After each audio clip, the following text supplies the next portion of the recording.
Hello and welcome back to Your Story with Bert. On this episode of the podcast, I sit down with Daniel Keene. Daniel is the visionary founder of Boundaries Coffee. If you haven't tried Boundaries Coffee yet, you need to. It is amazing coffee and a great coffee experience. Daniel sat down with me and we talked about business, the formation, his idea to come up with this type of coffee company. When you're finished watching the episode, please do me a favor of liking and sharing and reviewing the podcast, whatever platform it's on, the show, YouTube, Twitter, where else would it be? Spotify, Apple Podcasts, Rumble, anywhere you find wherever watching this episode or listening to this episode, please leave me a review. I would appreciate it very much. If there are people that you think I should have on the show and we should to highlight their business or their work, please send me a note and let me know. Comment on this video, or you can reach me on social media world. Just follow the links, and we will go from there. Thank you, and I look forward to seeing y'all on the next episode. In the meantime, sit back and enjoy my conversation with Daniel Keene of Boundaries Coffee.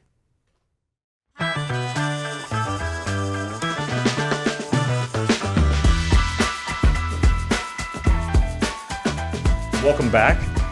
Today I have Daniel Keene, a friend I've known for a few years now, and a fellow coffee enthusiast, visiting about your business and your work. And I said, hey, let's come on and visit.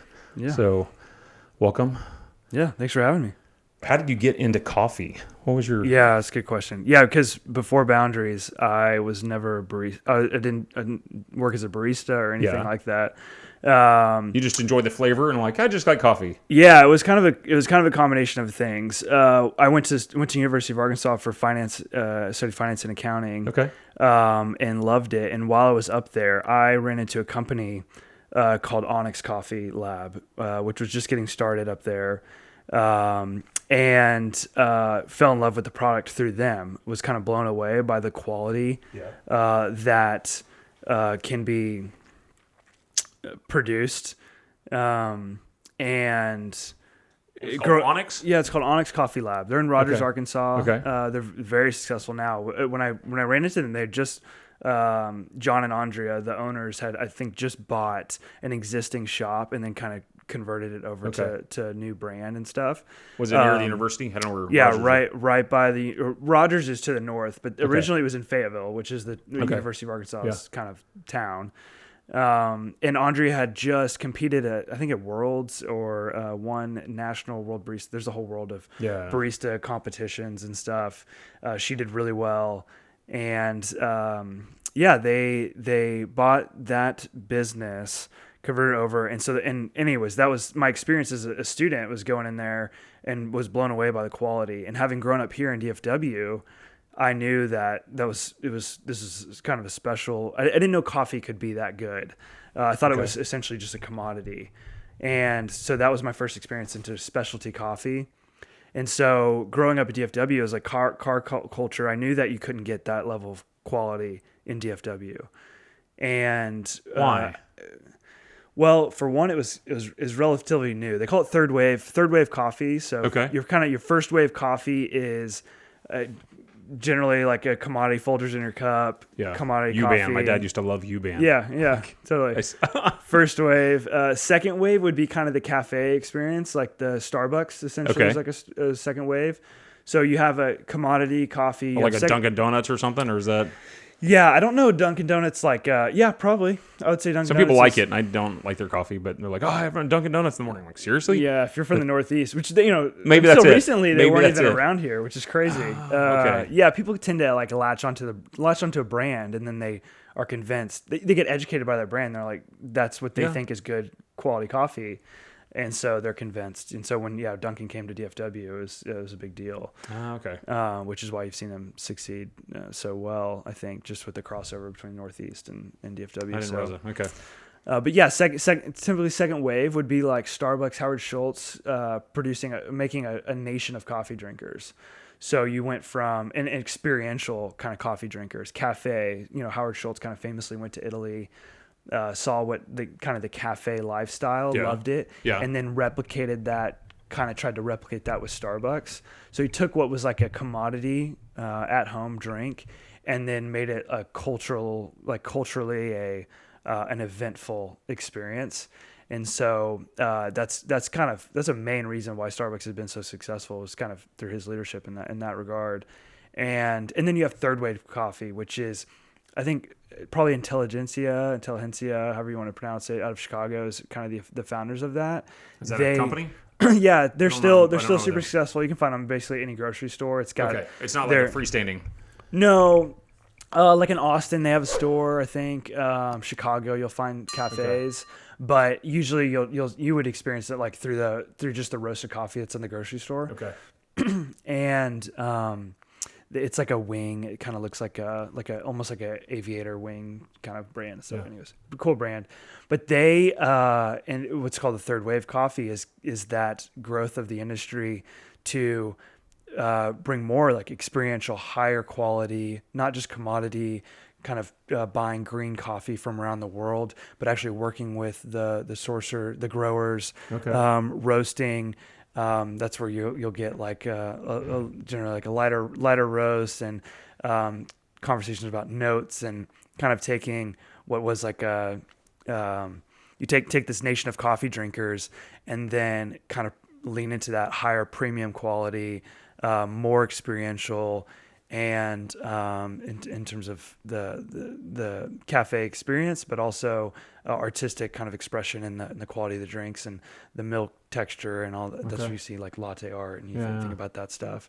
But all that's it's called third wave coffee. Interesting. And so that's kind of recent relatively. And Onyx was kind of Onyx has done a great job growing that, especially Northwest Arkansas in a coffee culture, but taking that,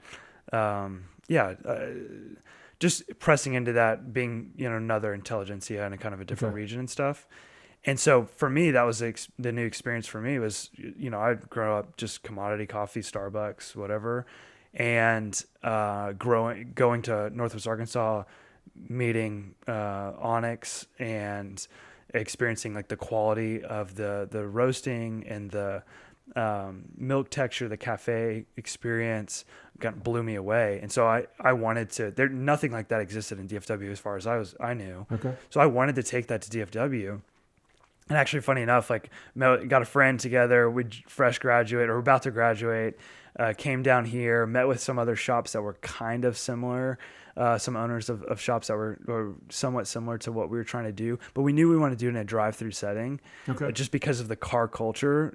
Growing up here, it's like you're driving 45 minutes everywhere, 30 minutes everywhere. And, we saw that the cafe kind of experience, it was fine. It wasn't really, it wasn't that successful. And so wanted to do something different, wanted to combine that specialty with the drive, the car culture, and met with some people. And actually, funny enough, they were like, this is a terrible idea. Don't do the drive culture. Just don't get in coffee. Like you'll fail. And so we just, one, being fresh graduates, didn't have any money, any work experience, and then being told by like the experts, to our knowledge, like this is a bad idea. We're like, okay. So we kind of hung it up. We're like, well, I guess it's not going to work out. And so went on with our lives and actually worked together in another organization. And so put that away, got some work experience, and eventually, after working in finance and some real estate negotiation stuff I'd done, I'd sold some homes and negotiated some commercial leases, and then did some light commercial, like general contracting work, kind of. Got my fingers, hands on a little bit of that, and looked up and was like, had met some people who who also wanted to go into that industry, and then also the coffee industry or the basically when I was in Northwest Arkansas, I was working and a company called Seven Brew actually, who at the time only had 4 or 5 stores, was copying, not in like a negative way, but just looking at the success that Dutch Bros had in the Northwest, and this kind of drive-through only little kiosk in a parking lot or something, and very, very minimal overhead. They looked at that success and they kind of replicated that. Actually, they had lived there, Seven Brew? and they replicated that at a company called Seven Brew in Northwest Arkansas, and they had wild success. I mean, they were growing rapidly, and Interesting. and so anyway, so these people kind of reached out to me. I was working with. They're like, hey, we're interested in this idea. And I was like, man, I've wanted to do that idea. That sounds awesome. If you've got some money and like you're willing to let me do that, really. Like, you want to cut some checks? I will bust it and get that done, because I actually kind of know how to do that between the general contracting, like how to build this, the costs associated with it. I was working with college students before, and so I was like, I could hire 10 people tomorrow, to work this. And had the relationships with Onyx, and I was like, and so we ended up not using Onyx as a partner there, but Are you partnered with someone now, or are you on your? Yeah, so we don't roast. So Onyx is our partner. Actually, has gotcha. become kind of full circle. It didn't work out at that store just because they had some proximity. We were too close to another store that they were supplying, and so they didn't want to like undercut. Gotcha. Yeah, it was just a purely like contractual kind of situation. And so anyways, wanted to open that store. We had some great success. It was awesome, but we bootstrapped it. I mean, I spent a quarter of what I've spent, with Boundaries, and made some, mistakes just in the first experience, just kind of, grinded it out and had some great success, and then wanted to move back down to DFW. And so, did you have a Boundaries in Arkansas? No, it was. So the Boundaries is here. Yeah, Boundaries. Okay. So new brand. Okay. So ended up raising money actually for Boundaries to be here in DFW. Private equity, no, friends, family, just people you knew. Just people I knew. Okay. Yeah. So one person leads to another person, leads to another, which is an amazing experience, because I had raised support. I was on staff with a ministry called Cru, Campus Crusade for Christ, formerly, and so. I had raised money, so I quote unquote sold before, and so I kind of knew like how to give a pitch, how to ask. Yeah, how to ask, and I'd raised money for the other guys I worked for too. So that was I had the confidence, I guess, to do that for myself, and so I had that was a great experience, because it's just one person says yes, and then they call their friend, and you go, yes, and how much money did you? Well, you don't have to answer, but how much? But you have to raise a lot to open the thing. Is it? Yeah, I raised for multiple stores. Okay. So I didn't just raise for one store in my salary kind of thing. I raised with the expectation that I was going to grow multiple stores, and then potentially like franchise or whatever we wanted to do. Have options. Okay. But yeah, I didn't raise. I kind of made that mistake on the first store. Okay. Was just asked for too little, or budgeted for too little, is kind of the way that one works. Yeah. And that comes with that creates a lot of problems, especially on a new business, where you're going to make mistakes. You're going to have financial hits that you've got to be able to handle without the whole project going under, just because you didn't, foresee that. This happened on my most recent store. The city changed their permitting fees, and it's 10 times what you expected 2 months ago in your permitting fee. You got to be able to. You had something in writing beforehand, or was it like, we just need this, and did they change it after you signed it? Like, oh, by the way, we need more money with the first store? Yeah. Yeah. I mean, I had a budget together, and it was not fine. As much cushion as you needed. Yeah, not as just cushion to make operational decisions that you need to make to have success. So we had success. It was great. We made great money in the short time, essentially, that store was operated that store, but I only raised for the one store. Okay. So we only put money in the bank account for the one store. So as we wanted to make some changes, make some adjustments, invest in some other capital, some other equipment to make it more profitable. It was like a whole nother thing, a whole nother discussion you have to have. Hey guys, let's get in a room. Let's think about, I want to do this. And as opposed to the operational freedom to just, we're just budgeted out to make adjustments. And so we can just pull the trigger and make a change and not have a 45-minute, 2-week conversation about it. You know what I mean? So just a little like wisdom learned there. For Boundaries, I raised for multiple stores, and so that I didn't have to do that. Okay. So you have one in right now. Yeah. In Little Elm. Is Yeah. that where it is officially? Yeah. Off of 380. Yeah. Next Little one's Elm, Aubrey, however you Okay, want to near- look at it. Yeah, sure. that area. Yeah.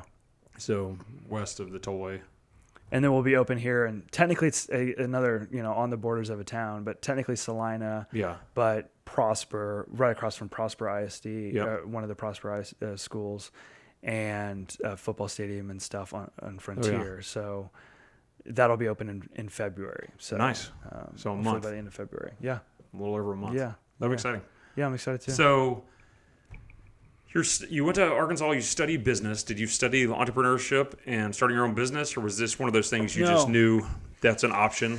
No, I come from like a entrepreneurial family, actually. Okay. So it's like as far as I know, I mean, my grandfather, and I don't know about his dad, but my grandfather was entrepreneurial guy. He had multiple businesses, and he died fairly young. He died at like 40. Oh, wow. And then my dad is as well. He's owned, sold, started whatever, dozens of companies at this point.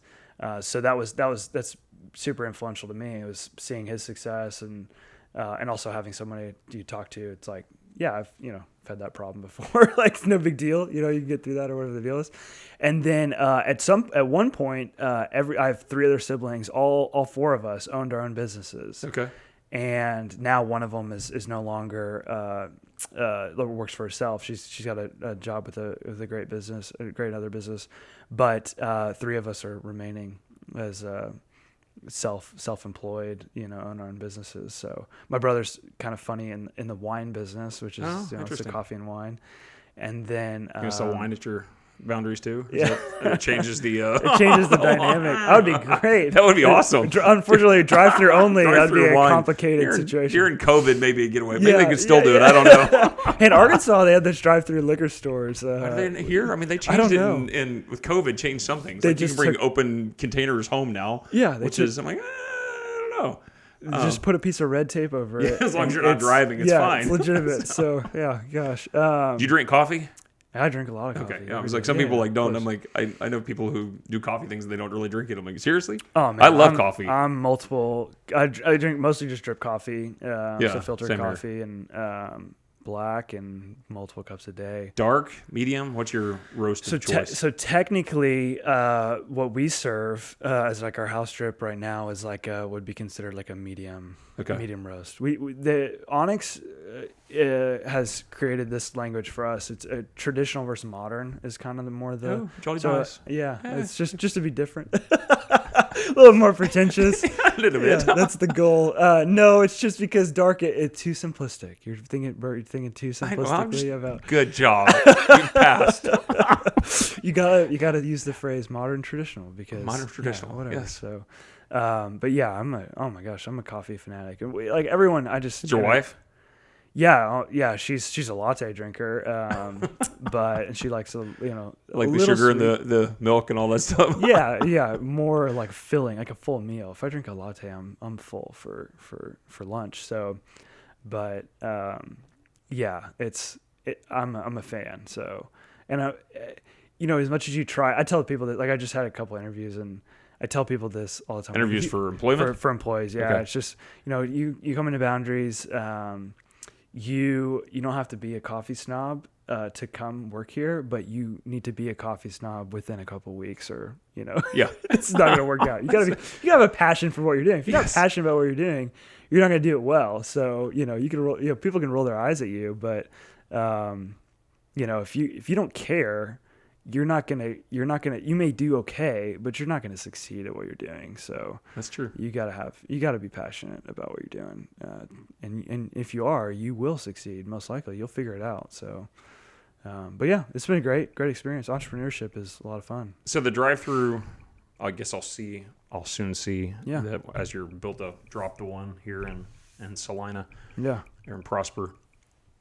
Your drive-through, you went for the drive-through model instead of inside, sit down, bring your laptop and work. And because I was a college student, And I'd spend $2.50 Stay for 3 and hours. sit for 5 hours and do homework. Yeah, it was ridiculous.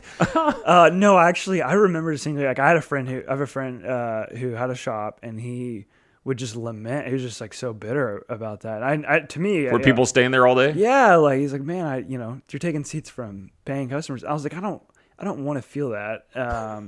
And also, I want to be profitable. Like, business is not fun if you're not making money. Like, not that you do that for the money. Like, your whole pursuit is like to be rich or something out of love of money or something. But if nothing will be worse starting a business and just losing money every day. Yeah. It'll be We're not stressful. Yeah. I mean, whatever passion you have, if it's costing you your livelihood, you're going to lose the passion pretty quickly. Yeah. So, I had seen the success of like Dutch Bros. Okay. And Seven Brew. And what other ones like that? So Dutch Brothers, I tried for the first time last year. Yeah.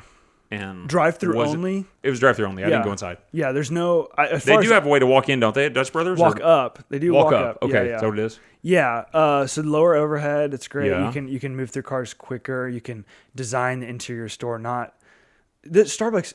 This is a thing people do not consider with Starbucks. Like, and Starbucks is shifting their design slightly to address this, but Starbucks is, aesthetically interesting when you walk in, actually. Like, their design team is incredible. Yeah, it looks good. And yet, how effective they are operationally, like in the bar flow, is incredible. The amount of coffee that they can put out and still it not look like just a factory is actually really amazing. So Dutch Bros, I mean, there's a reason why you can't see inside of a Dutch Bros. And when you have that... Is there someone with a stick whipping people? Yeah, there's slave driving in there. It's terrible. No, they just want to have the design freedom operationally without worrying about how does this look. Like, if the cups are up here, on top of this machine, does it look better? Yeah, they just want to. What's the fastest and what is most consistent? I would imagine. I've never talked to them, but I can tell you that's probably true.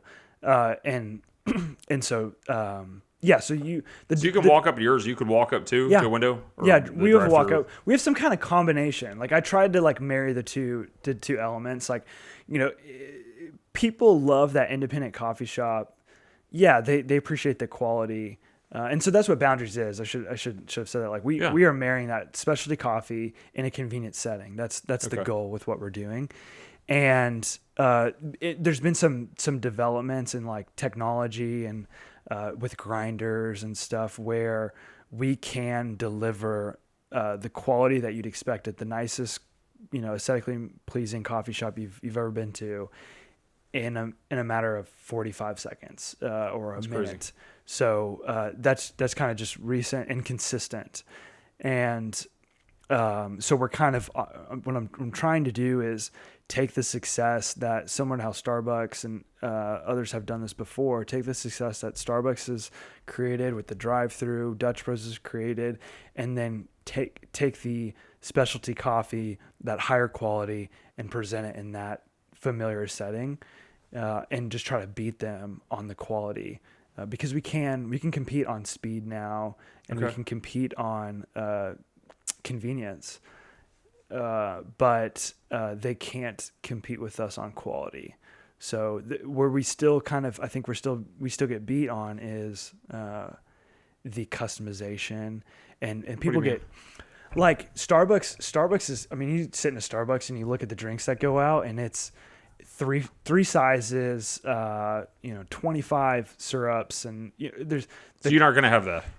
Yeah, we're just 2 sizes iced. We have 2 sizes hot essentially, and we have the classic. So we're more limited in our selection. That keeps us like really consistent. The attempt is to keep us really consistent and fast, and as opposed to because we don't have the freedom. Starbucks' machines, I mean, they're pushing a button and it's producing the drink. Obviously, the baristas are really talented because they're given the breadth of the menu that they have to produce. They do a great job.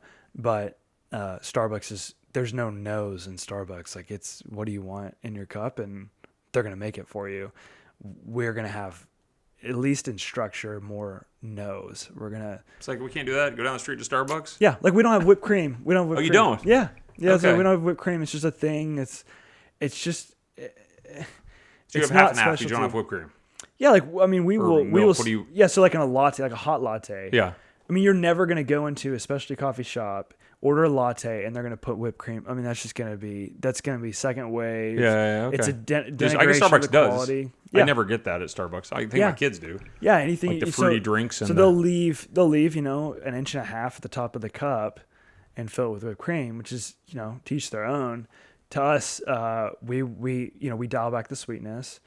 We want to beat on quality. Like that's what we want you to come through and go.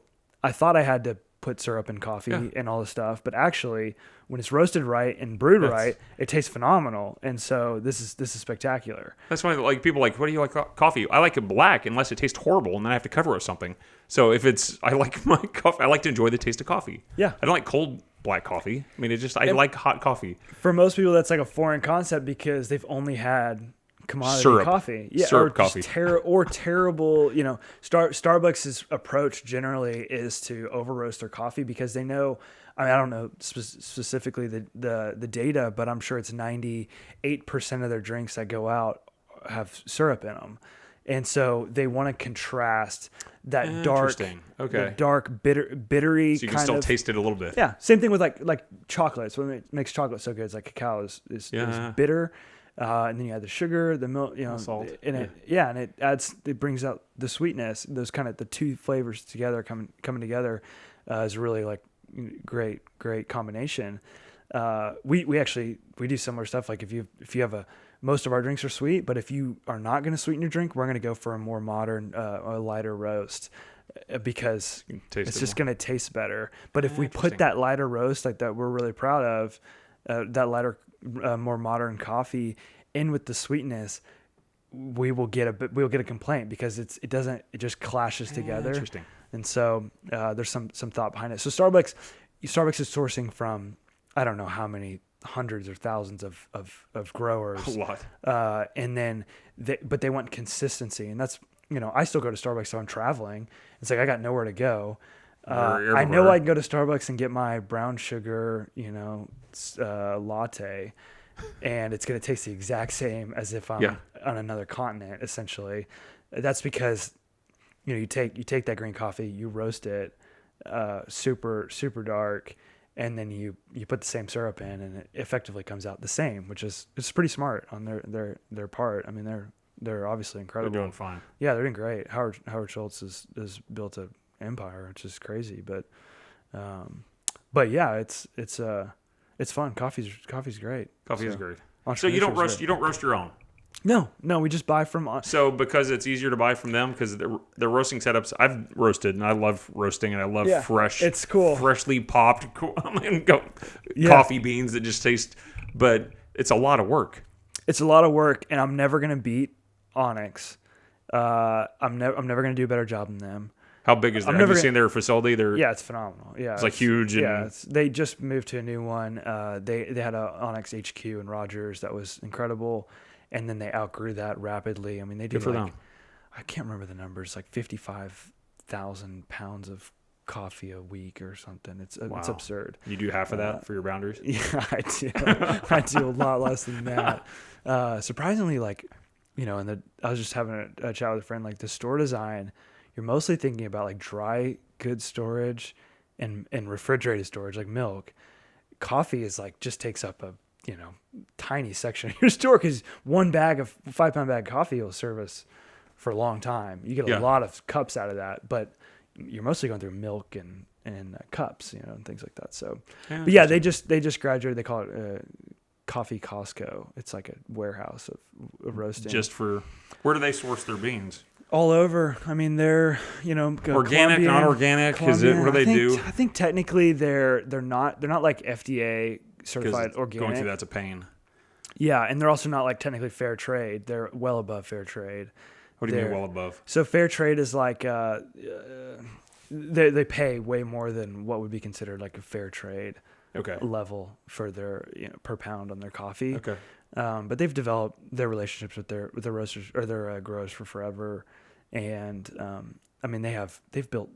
Do you know where what part of the world they get their beans? Or Colombia, okay. Ethiopian. Ethiopian too? There's Kenyans, there's Ethiopian, the birthplace of coffee. Guatemalans, kind of. It depends on who you ask. But yeah, Ethiopians will tell you it's Ethiopia. I know. And then so the Colombians will say it came from Colombia. And then Yemen's, like Yemeni people will tell you it's Mocha. They have a town called Mocha, and there's a whole story. That's funny. It is really funny. Everyone's so opinionated in coffee. It's hilarious, but yeah, they do great. So it's like, why spend your time? If it tastes good, if it's the price is right, and it's for me, for any I think any business entrepreneur, you only have so much time. You have to this is good just management. I think generally you have to put your energy into the things that it's going to produce the greatest result, the largest result for you. And so, buying a roaster and sourcing and to cut my coffee costs by 20 to 30% maybe is not. I'd rather spend that energy, work off of the success of another company that's been growing that for forever, having tons of proven. I'd rather spend my energy on the brewing, the customer experience, the operations, building the brand, all those things. So that's kind of just the calculus I've made, just because I only have so much time. Yeah, I know. If I had all the time in the world, maybe, I don't know. But even then, I wouldn't be as good as them. When I first got married, I lived down the streets in Old Lakewood in Dallas, and down the street from a guy who would roast a coffee shop. I forgot the name of the shop, but he roasted in the morning. Wake up and smell, just walk through the neighborhood of it was so nice. Yeah, just the smell of fresh coffee was very appealing. But it's not worth the time it takes, the cleaning probably. When I've roasted on my own, there's a lot of cleanup you have to do. Yeah, depending on the machine, I guess. But it's just I can see how. But then it's not going to be as fresh. How fresh is your beans? Are your beans that you get? We roast within, or we brew within 6 days of roasting. It's pretty fast. Oh wow. Yeah. Okay, that is fast. And that's part of the partnership. Onyx is going through so much. They're roasting so much that we put an order and it's roasted that day and shipped out essentially that day or within 12 hours or so. So when you need more, you order. Yeah, it's easy. They doing do they private label, I guess, other companies like they Boundaries? don't. Onyx does not private label. So how did you pull off just knowing them? We don't technically we don't private label. We just Well, how does Boundaries? How do you get the you say it's Onyx. Yeah, so, it's so if you buy a bag of coffee, it's an Onyx bag from us. So you're not saying it's Boundaries, you're not just no. Okay. No, I mean, So why the name Boundaries? Where did that come from? Yeah, it comes our mission statement, which is pushing the boundaries of everyday coffee. So we want to expand the boundariescoffee.com or something. I haven't looked. Yeah, boundariescoffee.com. Yep, we want to take kind of the everyday coffee experience, the commuter coffee, that driver, DFW driver, your typical Starbucks drinker, and push the boundaries of what they thought they could get. They thought they were trading convenience for quality, generally. So Mobile Mom is a huge customer for us. And the Mobile Mom is what we call her. Yep. So she's drives an SUV, has 3 kids, soccer mom, whatever. Soccer mom, right? Like your mom or your wife, I'm sorry. Yeah. But mom of a few kids, got her hands full, got to run some errands. On Saturday, she'll go to the independent coffee shop, and she knows what she wants. She wants that higher quality, but on her way to Target, she's got kids in the car. She needs a drive-through, especially here in DFW. That is the culture. So we're trying to give them an opportunity to not trade that quality for convenience. So Boundaries is pushing the boundaries of everyday coffee for those people. So the commodity versus the trade-off of the quality versus convenience. So how do you get your name out other than if you have a shop? I mean, have a store now that has. That's a great question. How are you advertising? How are you? All the ways that you could possibly. Social media. We've tried it all. Yeah, dress and up as a coffee bean, run down the road. Yes, stand outside, hold a sign. You want your real coffee? Come this way. Yeah, obviously the best is just the physical store. So driving down the road, Yeah. you look over, you see the shop, you see the sign, you see coffee, all that. Social media is huge for us, obviously. Do you advertise on there or like boost posts or something? Or We actually don't anymore. Okay. It's really hard to track how successful That's what I was we curious. are. So yeah, that's a big moving. That's a question we have every week. It's like where should our ad dollars, where should our marketing budget go? And it's constantly being adjusted. But physical on site is a huge deal for us. We do social media. I mean, we spend money on social media. We just like in the content production and stuff. Yeah. It's really hard to get a sense of, is that, okay, cool. We got, say you got a post go viral. We had something on TikTok go viral and it was like, this is awesome. But what does that mean? What does that mean? Yeah. Exactly. Are we selling more coffee? They sell 2 more cups? Yeah. I don't know. So do we You got chase some followers of do people we who like chase coffee. that? Yeah. It's like, so do I throw money behind that? Like so there's no voucher, that Having tracks someone that. dress out, standing out front of your spot on a Saturday morning It's pretty during good. sports things where you're going in Yeah. you're a great location for people coming by on a Saturday morning. And once you get them, once they try your coffee, my daughters love, and they ask every Sunday if you're bringing the frappuccino or cappuccino or whatever it was, the iced coffee you brought. They're like, that is amazing. Yeah. I mean, their eyes lit up like nothing else. Yeah. So they love it. So if someone tries it, they'll come back. Yeah. It's how do you get them the first time? Exactly. So that's why your location will be good, especially in a busy area where everyone's driving to work. And Frontier Parkway is going to be a busy street. Every day it's busier, it seems like. More and more people are moving to Salina. It's the fastest growing city in probably the country, if not darn close. Yeah. It'll be the 3rd biggest city in DFW, which is crazy to me. But there's room for 1 Boundaries, if not 2 or 3 in Salina. So we'll start with 1. Yeah. I start with 1. Yeah. So where you have other ones, other ideas, other locations you're looking for? Yeah, or? we want to. I'd love to like pepper the Metroplex. You're right. What you just said is dead accurate. I mean, our retention is crazy. I mean, What do you mean? Like customer retention. Like, customer comes once. Like, ooh, that's good. So one of the best metric we have, this is great for business, any entrepreneur out there, like the best way that we capture our data for a customer is with an app. So we there's third parties that will produce like a customized app for you, just copy paste an existing app. Yeah. I mean, apps are cheap nowadays. It's crazy. I know, yeah. So do you have a Boundaries app? I'm assuming. yeah, Okay. Boundaries app where you can order, you scan, you get points and stuff, and if only for the reason that we know when you're coming.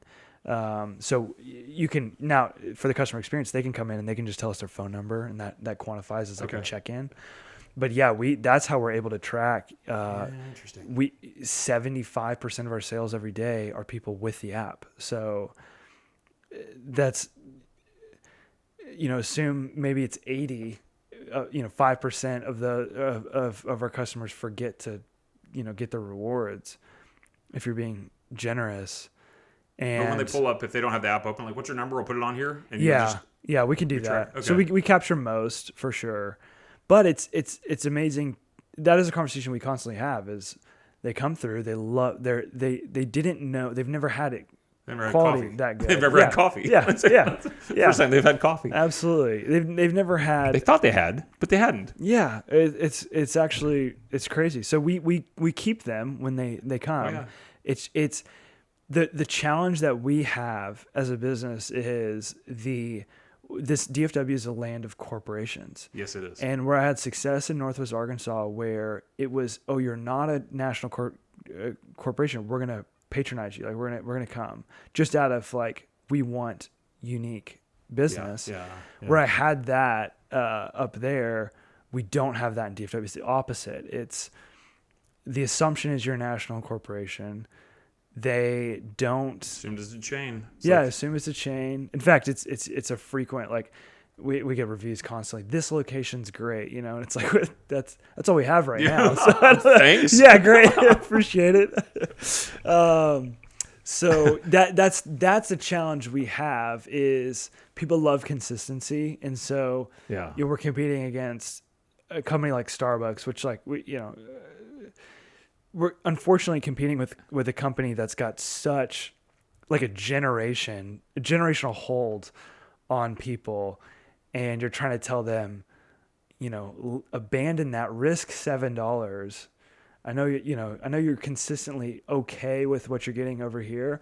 Risk $7 essentially to come over here. Try this, and if you love it, and so that's a hard sell. So what we end up doing is what we realize is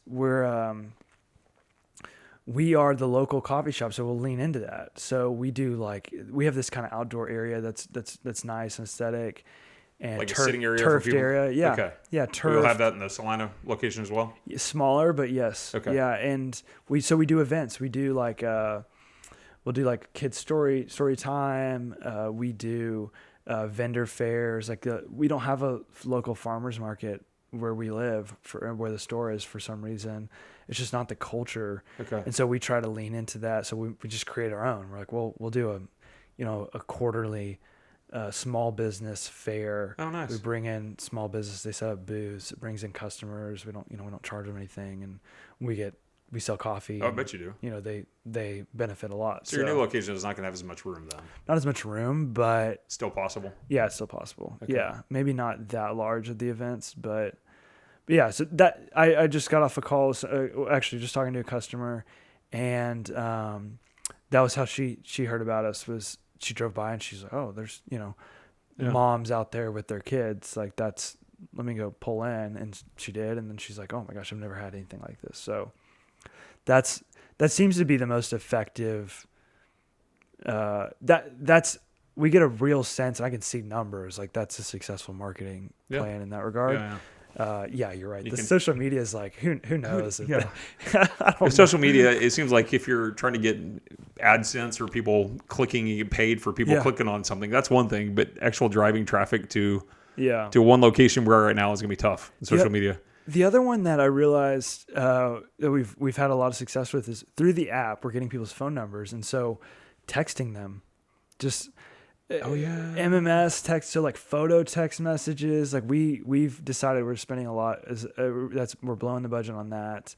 Okay. Because like we miss you, get a half off coming in type thing. Yeah, we already do that. Yeah, for sure. But like, promoting whatever we deem is good content in terms of like a seasonal drink or any information that we feel like our customers want. But we're even if it's just, we had a recent like the ice and snow, so we were closed we had restricted hours, and so just communicating that even puts us on the people's mind, and we can track like a pretty good sales jump just by being top of mind for people. So it's been good. So like Starbucks, do you have any foods of any sort or just coffee? So you do have like we work with a localish bakery. They're 30 minutes away from us. So you don't have to have a food license. You're using their Nope. Okay. Yeah, I know Starbucks doesn't either.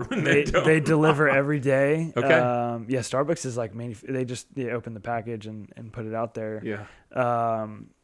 It's people a great. Go through and they'll buy it. They'll get a drink and something to eat. They'll do it. So I was curious on percentage of. Yes, it's a huge revenue driver for us. Okay. We work with two people. We have a baker that produces most of our food menu and then delivers every day, like before we open, and like at 3 a.m. or it's kind of crazy. And then we have a lady actually who I met through some people who makes our breakfast tacos. So she does the same thing. She delivers every day these breakfast tacos. So it's no added work for us. We get the revenue, which is great. We get the profit selling it, and then the other thing is because the team member, the barista is going out to cars, kind of like Sonic, with the handheld versus like a a microphone and stuff. So you actually bring a tablet out and Yeah. do it from, okay. So they collect tips, which I know people I'm despise. sure they like that. Yeah, but they like it. I like it, and so Yeah. anytime we increase a ticket, the average ticket, we effectively increase their pay. So Okay. that's an added benefit as well. Is even if you didn't make any money, a 15% tip on $7 versus a 15% tip on 15 is pretty great. So ends up benefiting everybody, and you'll get customers that will avoid you because they just want something to eat. So you want to at minimum give them something. It doesn't have to be great. It just avoid the excuse that they are going to go to McDonald's and sacrifice their coffee because they want to make My parents like McDonald's coffee. When I grew up, I was taking trips in the 80s and 90s. Yeah. They love McDonald's coffee, and I've had it, and I'm like, of course they drink U-Bed too every day. I'm like, I don't know. It's a different. I have a different taste in coffee that I like, and maybe I've been spoiled with good roast and good. It's undrinkable. Yeah, I don't. I think I'd rather. Starve. So it's like I don't like. I try not to like bash, but I sincerely, I'm like, I can't do it. Yeah, no, it's like grunge. It's like drinking dirt.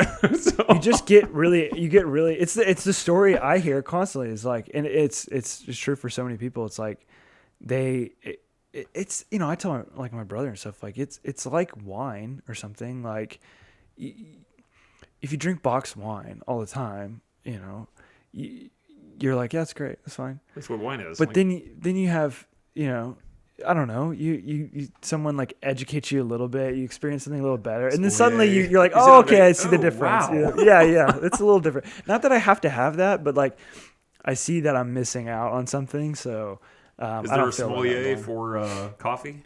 Yeah, Q grader, Q score, I think. Q grader, yeah. You tell me. It's a real question. Yeah, I can't remember what the exact. And you're not one. Q grader. No, it's very hard to be one. I bet.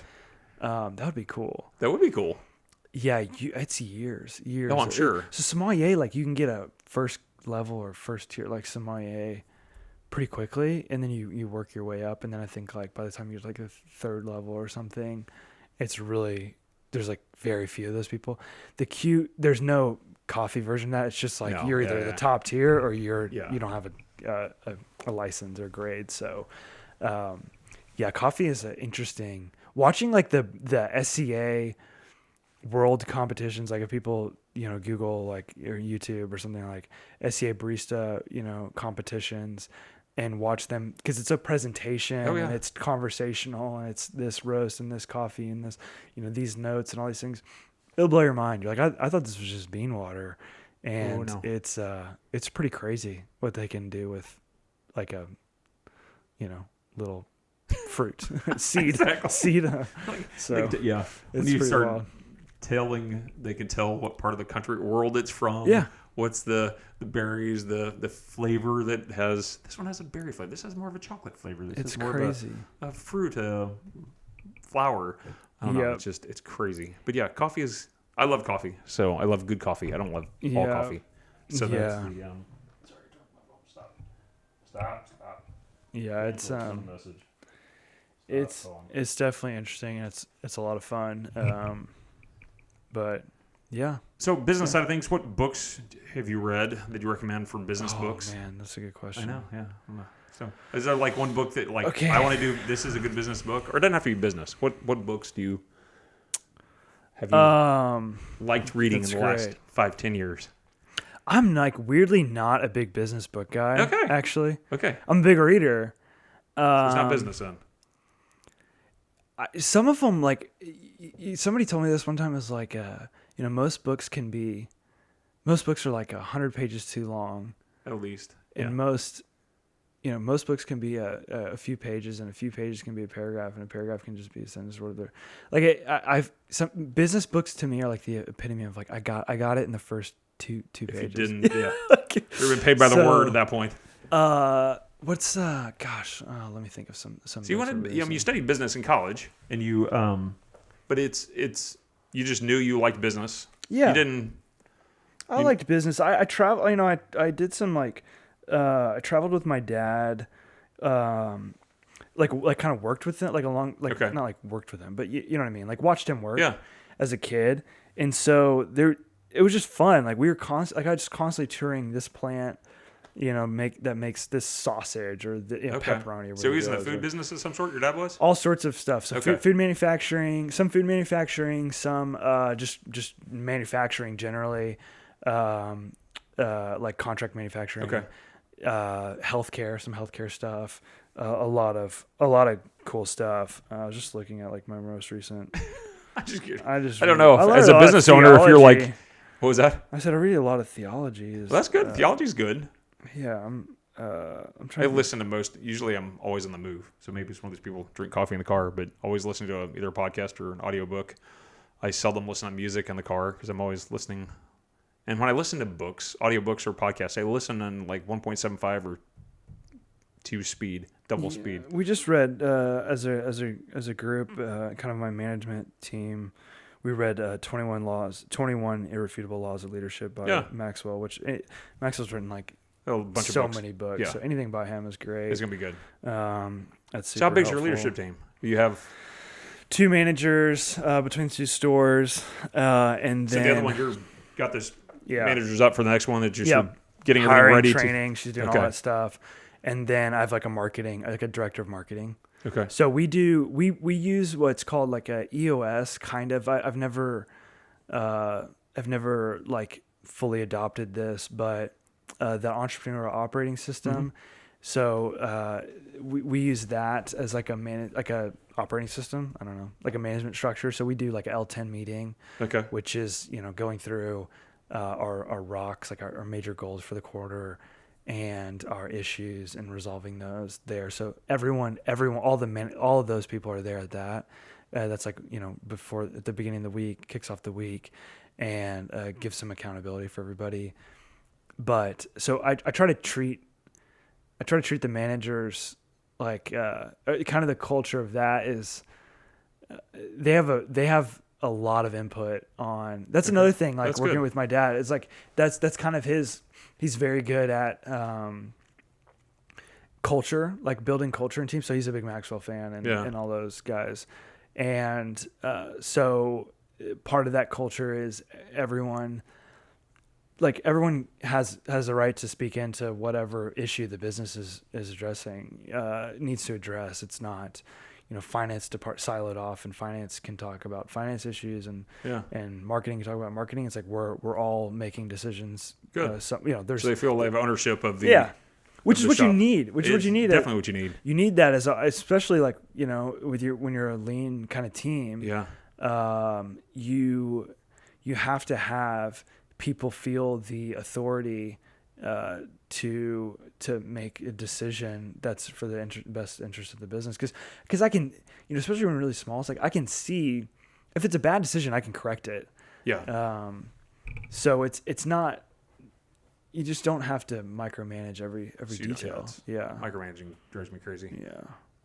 Yeah. No, I remember reading a it'll wear you book. I forgot who wrote it, but talked about the guy who started the Ritz Hotel and said he empowered all the employees with like $1,000 or maybe $5,000 to say They still do. spend. So yeah, you've read that. Yeah. Where like you go, if something's wrong, you fix it, and we'll back you as Yep. like if you're the one who cleans the room, you have the power to go and make a better experience. So by empowering, they felt like they're trusted and respected in the company. Ritz is the textbook hospitality. Yeah. They're the kings of hospitality. So I steal from them all the You time. They have some phenomenal stories, training, all sorts of stuff. I can't afford their training right now. It's like they'll charge you like $3,000 for like 2 days of Really? online training. even there? Yeah, not even there. I worked in the late 90s. I worked at the Mansion on Turtle Creek, which is a luxury hotel in Dallas. Okay. It was like the only 5-star hotel in Texas. Yeah. So I had my experience of we looked down on the Ritz, or we tried to. When I was there, the Ritz was great, but it's like, this is what we do. This is We're better. full. Yeah, if someone complained about something, we'd fix it and we'd make notes. And when they come back next time, the things were definitely different in the room just because we targeted every one of these people like you're going to be treated very special. Yeah. And it was interesting on if you treat people with respect. They didn't say you have $5,000 to make someone say better. I did learn at one point someone had complained about something, or they checked in way too early, like 10 in the morning, and he was one of those .com millionaires who wanted to just travel the world, and he was complaining about something, and I didn't say, sorry, you have to come back. Check-in's at 3:00. Tough. I told him. I think I told him we use the house car to take you to the mall and you can go shopping and we'll hold your luggage. But what I didn't do, and found out later on, I didn't comp his meal and say, why don't you have lunch on us? Yeah. And I learned later on, so just lunch on a five-star hotel, 5-star restaurant doesn't cost the house much at all. Right. But it's all about the experience. I'm like, next time just say, you know what? I know you're here early. It's not our problem. I want to buy you lunch though because you checked in early. And he said it's that little things. He said how much it cost us to make a meal? Nothing. But they charge $200 for a meal. But it's like just treat them with respect. Treat the people, and they'll be there for life. I'm like that was like, okay.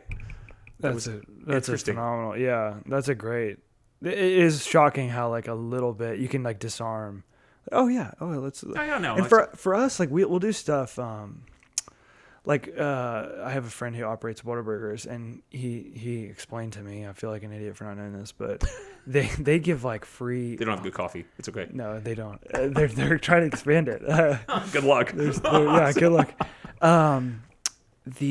I think it's like you've probably gotten these, especially with your kids, because there's like all high school football games and stuff like around here at least. Oh yeah. Whataburger will give like maybe it's like a free fry or a free honey butter chicken biscuit with the purchase of something else, and they've just smartly, in wisdom, realized, for us, like we do free pastries with the purchase of a drink, and we know that if we give you free pastry, but you purchase this other drink, I know I'm still in the green. Like I still have profit. Yeah. So people feel that sounds so like sleazy, but it's amazing how people feel like, hey, any sort of issue whatsoever, just give those out like candy. Yeah. Because so that's the same type of thing. It doesn't cost me much at all to keep a happy customer. Yeah. Yeah. And for life. And in fact, if you get some sort of, if you do it right, and you catch them there before they leave, they feel special. They're going to tell their friends, like they come back with a different attitude. Like you can do a lot with that approach for sure. If you can empower, I think if you can be empowered. It sounds like you're empowering your employees to do that. So the part of the team, I think I can fairly say I've never been mad at somebody for like comping a drink or, Good. or doing something. No, it's like, yeah. If they comp way too many of them, there's a problem. What I get mad about is a 1-star review on Google after, it's like, oh, how come we didn't know this? Like, if they were upset about this, like we should have been able to fix it. But what I did learn from the same hotel director was saying, someone came and complained once they got food poisoning from a meal. He said, never, it's never our fault. Yeah. As the company, it's like, maybe the food was too rich for you. It's like, it's something else. It's never, because that makes the news. If we confessed to saying, hey, we had some bad chicken, it was never our fault. Right. It was never the company's fault. It was something else. I'm like, you know what? We can comp another meal. We can give you a, something else. Make them happy, but don't confess. But it's never, it's just like, that's like, which is interesting. It's like, no. You never, when it comes to food, it's the food is too rich for your stomach or something. It's something else. Gosh, I'm thankful we don't have that. Like, exactly. Challenge. It's like pastries are like, you're good. Food safe. Everything we're safe. So you have a warning on the thing, like it's maybe hot, like the McDonald's cups. But no, what's funny? We get like the complaints that we get is not hot enough. I know. That's constantly the complaint. How hot is the coffee usually when it's going out? We brew, so like a Spro is like 205 degrees. Yeah, it's really hot. But then it's you steam milk to like a 145 or so. So it's hot. I mean, it's not cold. No, but it's not scalding your tongue. Yeah, everyone has their expectations, and same with drip. Like we don't reheat the drip. So once we brew the drip, filter coffee at like, I don't even know what we have it set to right now. Maybe like 190 or something. Okay. And it goes into a thermos like pot, like a heat, no, it's not reheating. And so because we don't like to do that, it'll kind of degrade the quality. Yeah, it will. So by the time they serve it, I mean, it's still hot, but it's totally drinkable. It depending on how frequent. So the temperature complaint we get is it's too cold constantly. Interesting. So extra hot is like a constant. which we hate to do, but we'll do. They'll ask for extra hot? Yeah. What do you do in that case? We will steam Stick it milk in the to microwave? like Okay. 165. Yeah. Oh, with drip, we just tell them like it is what it is. It is what it is, Yeah. That's all We can do an Americano. That's all I ever drink. Americano's hotter. Yeah. Do you Americano's do piping decaf? hot. Yeah, we have decaf. Okay, is Americano decaf or is it actually... Yeah, Americano's built with espresso. So anything you have on espresso, you can make Americano with. So we have decaf, you have a drip decaf? No, we don't do drip decaf seriously. because we waste it. But Yeah, funny exactly. enough, decaf Okay. is like, are you a decaf drinker occasionally? Not usually. I like Yeah. coffee in the morning. If it's late, I mean, the older I get, I'm a lot older than you. The older I get, it's like I don't want to drink unless I need to be up all night doing something. I'll drink after like 2 or 3. I'll have decaf sometimes if I do an evening, but usually I'm a morning drinker. Coffee. Yeah, Coffee decaf. A lot of people complain like because decaf will make their head hurt and stuff. It's usually the decaffeination process that's like doing that. So we have like sugarcane processed decaffeinated coffee. Interesting. And then there's like Swiss water, and then there's Swiss water. Is that? Yeah, it's like I honestly don't. I haven't studied the decaf process too much, but it's like Decaf can be really bad though. So if you have a good decaf, that'd be amazing. we have a great decaf. Yeah, Usually I need when to try you it, say it's obviously. really bad, it's because it's chemically blasted to remove I know. Yeah, the yeah. green coffee is Yeah. blasted with chemicals to take the caffeine out.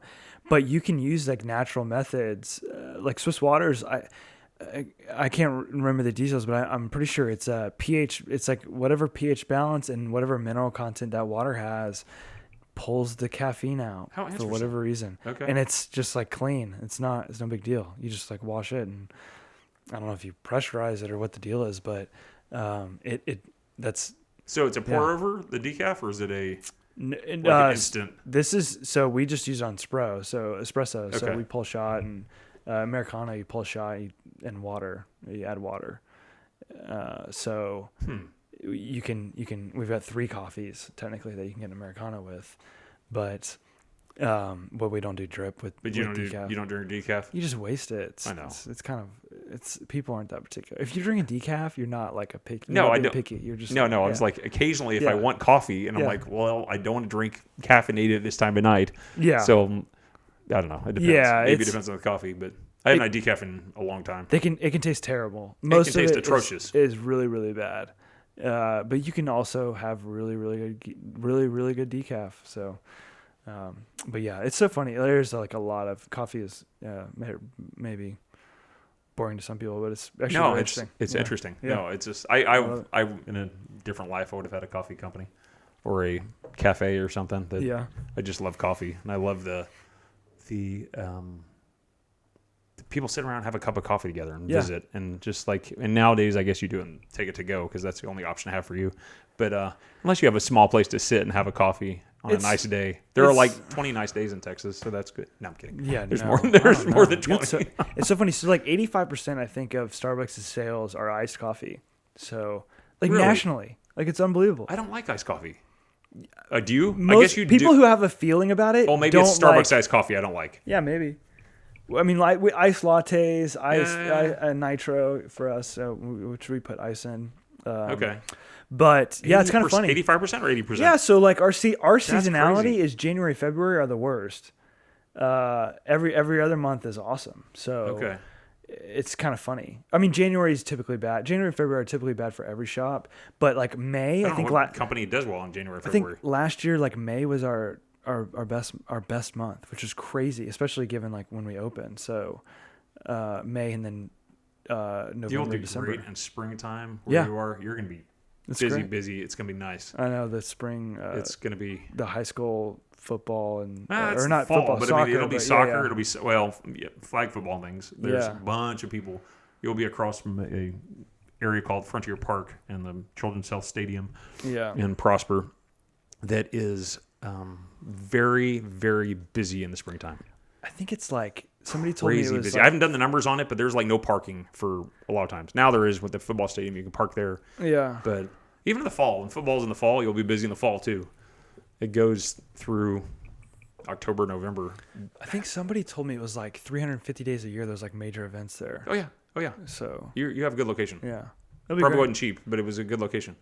It actually is cheaper than the other store. Oh, because you're offering 380. Yeah, well, 380. 380s, but it's 380. We're paying for 100,000 cars a day, or 78,000, or whatever the number is, and then that Frontier Park is 15,000, which is usually at the bottom of like what any retail would consider, but you've got the HEB down the street going in, and you've got Frontier Park, which is, I think it's either like dead or it's extremely busy. So who knows? We'll see how it goes. So So you look at other locations. You haven't nailed down those yet, or yeah. I mean, the hard part with DFW is like you're competing with Whataburger, Chick-fil-A, and McDonald's. So people, typically that industry, the real estate like development industry, just for freestanding, like we're really unique to be a freestanding, not giant corporation. Yes. So we were necessarily like competing with those guys, and usually those developers, they want to sell the lease after they lease it to you very, very quickly. And we're just like a risk to them. So we either pay a premium or they don't lease it to us. So I get a lot of no's. Did you have to sign a long-term contract for 20 years? Yeah. Really? Yeah. So you're gonna be here for a while. Yeah, you sign a contract 20 years, typically for like a QSR, 20 years with like multiple options to renew. Okay. And then you're putting essentially millions of dollars into somebody else's real estate. Yeah. As leasehold improvements. So you'd like to own the land if they'll sell it to you, but I assume you don't own the land at either one of these. No, just because of the capital. Not going. Yeah. Yeah. So unless you put in the strip center yourself and have one spot for yourself. Yeah. That would be the way you would own the land. Yeah, we've had I just had the opportunity to buy the land on the existing store, and I mean what they wanted was crazy. So it where you're existing right now on the 380 and they sold. So both stores have had their leases sold. One before we even got open, they sold the lease. What do you mean by sell the lease? Like they sold owners? They sold land. Yeah. They sold land. Yeah, with the lease. With the lease included. Yeah. So you buy the land at. They have a contract with this guy. He's gonna be here for 18 more years or whatever. Yeah. So you lease it for $80,000 a year or whatever, and you sell that on like a 6 cap, which is whatever the math is on that. Yeah. You make substantial. It's great. You take some risk, obviously, a pretty good risk, but make a lot of money. So yeah, they sold our existing store. And you said twice they've done it since you've been there? Both stores have been sold essentially the land. So that's the business plan for these people putting them in. They put them in just to sell them. Yeah, it's kind of funny though. Like you lease it as is, which basically has like no improvements. Like so the store that we just are about to wrapping up the construction on, they didn't have fire lane. They didn't have. I mean, it was like rough. You had to put all that in. It was like rough graded generally, and then it was rezoned. But yeah, everything else like we put in. So you put like $1 million essentially onto somebody else's land, and then they sell. Right up front underneath you. It's a great business for them. I would love to buy some stuff, but it's a good little business for them. But it's kind of interesting. Yeah. Okay. Well. Yeah. What's the next step for you? Just stay on this for. Yeah, I mean, we just like we were saying, like just keep. We got to open the other store. We got to get to some better profitability, and then. Benchmarks when it hits certain profitability, then you start the next one. Is it no that way? There's not just theoretical kind of in my head. We get these 2 stores running really well. Operationally, everything's great. We wish we were making more money. We're just well known. We're not well known. So, and then I mean we get opportunities for new stores all through the Metroplex, which is great. I think. Like, are people reaching out to you yet? Yeah. New areas like, hey, put some in. Mm-hmm. People pitch every week. People call and email and stuff. So we have a good selection of opportunity. Okay. The problem is like it's so capital intensive. So like it's got to be just a phenomenal. It's got to be perfect in every direction. So in that case, a franchise later on, if someone's going to be putting up the money to get franchise, license, whatever we I don't want know to do. franchise if you want to own more of it or let them do it. So I don't know. That's a tough one. Yeah. You look like a Raising Cane's guy. That's not a franchise. That's No. I'm like, okay, well they're doing fine. But I mean, if you have the capital to fund the It'd be growth, nice. yeah, that'd be great. Just own them all. Yeah. That's my problem, obviously. I love, Raising Cane's is they're so. I'm such a fan of that. Like, I envy like that. Just we do one thing. We make chicken. Well, it's like you do coffee. I mean, you're doing the local people for some food, but like we do the coffee. It's similar in that realm. We make good coffee. We try. Like I'm constantly fighting like complexity. It's like no, let's just keep it simple, as much as we can possibly stand. If we could sell one cup of coffee and that would, produce profit for us, like we'll do that. I'd love to do that, and that way we can do it really, really well. But people are so particular, Yes, and they have all these like expectations that Starbucks has built, and so you're constantly kind of fighting that. But yeah, Raising Cane's, I'm like, that story is crazy. Well, now they branched out more. I mean, they have like chicken sandwich now. Things like it wasn't just chicken fingers. Now there's actually more than. Yeah, they have a sandwich now. They do. It's good. That's actually. disappointing. I know it's great. I mean, it tasted good. I wish they the cane sauce. They gave it. I like Lane's though. In all honesty, Lane's is really good. Is Lane's older than Cane's? Yeah. Okay. I think it is. It's out of College Station. I think it is too. It's because they have like that. They have the date on like established. Oh yeah, they're like we're here first. Yeah. We're here first. Stick a flag in it. I think they're like very serious. Yeah, because it's like we are the chicken place. Yeah, like, if your experience was Cane's first, then you just think Lane's is like a knockoff. Yeah, like Lane's like no. We have the date.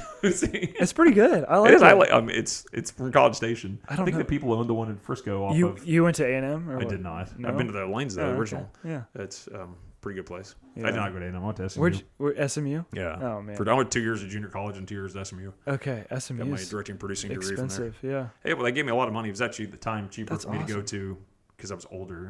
I got out and worked and then went back to school and I'm like it doesn't have to go grade 13, 14, 15, and 16. It's like I couldn't afford it.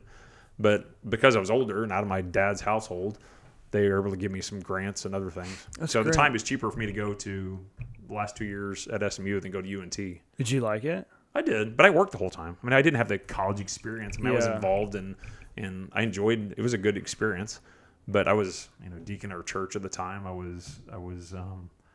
worked full time. Worked at Neiman Marcus selling clothes because I would work. I couldn't. North Park Mall or what? North Park, Yeah, not Dallas. Yeah. It was. I mean, I hate going to the mall, but it was one of those people wouldn't spend money, and it was easier for me to upsell something like you actually need 3 pairs of jeans. It was like it was easy for me. I enjoyed it. It was a good part-time job that I made commission on things. So I'd go and sell a suit and make, That's awesome. So it was interesting. But it was North Park. Yeah. And it was, I lived south of Dallas at the time, so I commuted to work. Nice. But so SMU was a good experience. And I have a son who's a senior and going through the find which college to go to experience. This is a fun time. Yeah. But it's exciting to see where he'll end up, where all my kids will end up. Yeah. But where do you want them to? I don't know. My eldest wants to be a mechanical engineer. Is what his goal is. He's a very smart kid. All my kids are very intelligent. Yeah, must have got that from their mother. No, and it's. I don't know. I kind of told him, and because I don't have the money necessarily set aside for him to pay for his college, I'm like, go wherever you get the most money offered. Because college is expensive. It's so expensive. Crazy expensive. It's a lot more expensive, and I'm sure you're paid more than I did, but it's like every year it's crazy expensive for college. Yeah, it's wild. It seems like it's. I mean, mechanical engineer would be a degree that makes sense to go to school, but I love like our employees, like they're all like community college. Yeah, they're so like I'm envious of their wisdom and like. They're usually paying their way through school, but they've got a nice all that. And their work ethic, they're working for you. They're working. There's a lot of kids these days don't work, and I'm like, it's.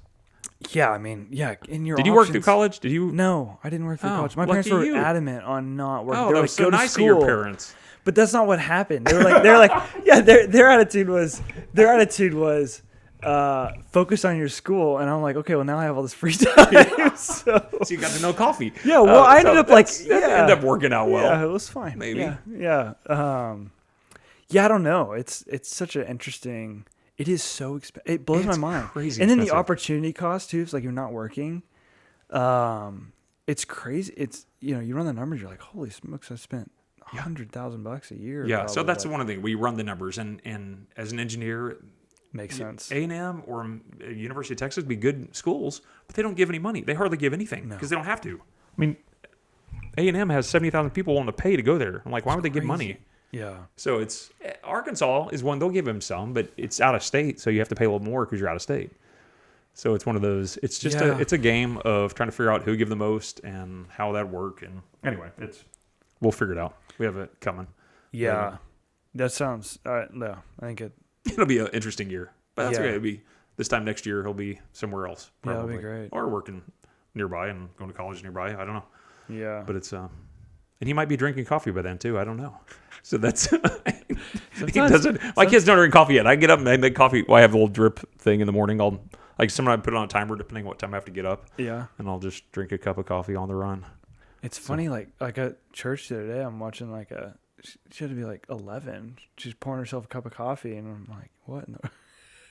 Yeah, I drink. They always said to stunt your growth. I'm 6'5", so it's like. Is that real? Does it actually stunt your growth? You're the coffee guy. You tell me. I don't know. I don't think so. I think that's just like a PR thing someone did once. I think so too. I think I don't think it is. I think a lot of things they say are not. It's like caffeine is. Yeah, I'll hear people say that like, oh, I'm trying to cut back on caffeine. I'm like, why? Is it? It helps me function. It's not like I don't get headaches. Like I don't need it. I'm not addicted. I don't have to have caffeine. I enjoy it. And if I'm busy and don't have it, I'm okay. Yeah. I don't like, hey, just give me some coffee. I'm okay. I'll live. But to me, it's like it's a great tool. It's like, how? Mid morning, I'm like, all right, cup of Pick me up? coffee, Yeah. and get through some crazy amount of work like really fast. Do you drink Boundaries coffee? Yeah, every day. Yeah, I try not to go to the store. That's been like to buy coffee at the store? No, like I go and I buy coffee. It's kind of Seriously? I want to tip them and so yeah. It's like, that's nice of you. Yeah. Like if you want really good coffee, come to my shop. Here's the number. Here's the. Yeah. Yeah. No, I go to Boundaries and get coffee, and it's like I say hi to the staff. I try not to be in the store. I tell them, I'm like, if I'm in the store, that means there's a problem. There's a problem. Yeah. And it's not. So you don't good. go on hands-on and go and work some days? Up until for the first year of the business being open, yes. You were there every day? There constantly. What time do y'all open? 5 a.m.? 5:30. 5:30. Okay. They show up at 5? They show up at 4:45 basically. School bus drivers. Yes, and then Do they get free coffee? they get free drip and they get one drink a shift. It's expensive. I know it's consuming expensive. the product is like a real. The numbers are crazy. And like, no, you got to cut back on the. Don't accidentally drop it on the floor either. It's crazy. Like, those big, like the big national brands, like the numbers that they have on, employee consumption of their product, it's just staggering. Like, if they're not busy, they'll just start eating your food. And I think Chick-fil-A, they give you like maybe a meal or half a meal all day long. But I think they do give that, but I don't think it's like unlimited. It's like, no, you get one. No, you go one sandwich. That's it. That's it. Yeah, which is probably wise. So, but yeah, it's a lot of fun. It's good. It's always working through issues and stressful, but is it? It's good. Yeah. Is your wife stressed out with you're stressed out, or is she? No. She's like, whatever, it's your problem. Yeah. No, I mean, she's like, well, it'll be fine. Like, it'll be fine. It'll all work out. Which is what I tell her. She's just repeating it back. Yeah, she just believes what I say. It's supposed to be this way. It's supposed to. Yeah, we're supposed to have these problems. Yeah, this is part of life. It is true. I think that has been the biggest lesson, kind of in all I think business kind of entrepreneurship is like you're first off, you're always dealing with problems. No one calls you and they're like, hey, I've got great news for you. Like everything is amazing. Yeah. We just sold whatever the deal is. It's always problems. They only call you to tell you like, we've got a problem. This machine's not working. This is, whatever the deal is. So like your perception can get pretty bad, internally on like what you can get pretty demoralized because you're just constantly dealing with issues. But I think that's where it's like, it's great. And that's why I like those organizations that like connect entrepreneurs and business owners together where you're hearing from other people like, yeah, I've also had that problem. Like I've also had an employee do this or whatever the deal is.